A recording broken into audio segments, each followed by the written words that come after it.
যদি আমি পাখি হতাম তাহলে আমি আকাশে উঠতাম। যদি আমি রাত জেগে মনোযোগ দিয়ে পড়াশোনা করতাম তাহলে আমিও A+ পেতাম।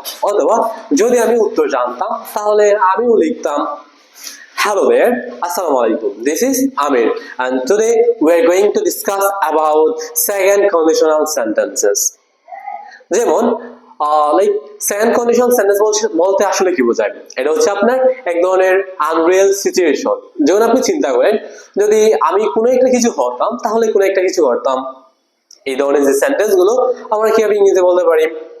সাথে থাকুন, আমরা শিখবো আজকে এই সেন্টেন্স গুলোর ইংরেজি। সো আপনারা দেখতে পাচ্ছেন আমি বোর্ডে লিখেছি, যদি আমি ধনী হতাম তাহলে আমি একটি গাড়ি কিনতাম। সেক্ষেত্রে আমরা কি বলতে পারি?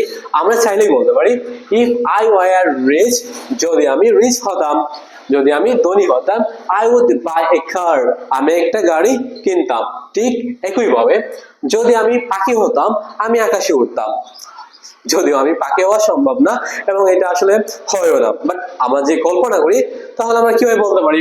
আপনি বলতে পারেন if I were a bird, যদি আমি একটা পাখি হতাম, I would fly in the sky, আমি আকাশে উড়তাম। And then যদি সে উত্তর জানতো তাহলে তোমাকে বলতো if she knew the answer, যদি সে উত্তর জানতো she would tell you, সে তোমাকে বলতো। এবং তারপরে যদি তারা পড়াশোনা করতো, তার পরীক্ষা পাশ করতো, তার ইংরেজি হবে আমরা বলতে পারি if they studied, যদি তারা পড়াশোনা করতো, they would pass in the exam, তার পড়াশোনায় পাশ করতো।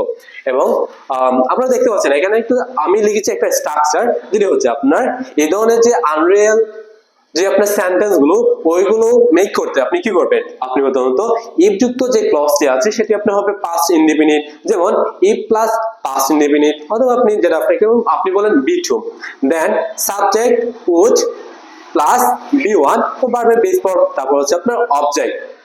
শুধু তাই নয়, আপনি চাইলে মাঝে মধ্যে এখানে যে উড আছে উডের পরিবর্তে আপনি কুড অথবা মাইট ইউজ করতে পারেন। যেমন আমি যদি বলি ইফ আই ওয়ার রিচ, যদি আমি ধনী হতাম, আই কুড বাই এ কার, আমি একটা কার কিনতাম। অথবা আই মাইট বাই এ কার, আমি একটা কার কিনতাম। এখন যদি আপনাকে প্রশ্ন করা হয় যদি আমি পাখি হতাম, আমি সবসময় তোমার কাছেই থাকতাম, তাহলে তার ইংরেজি কি হবে? আপনি জানান কমেন্টে।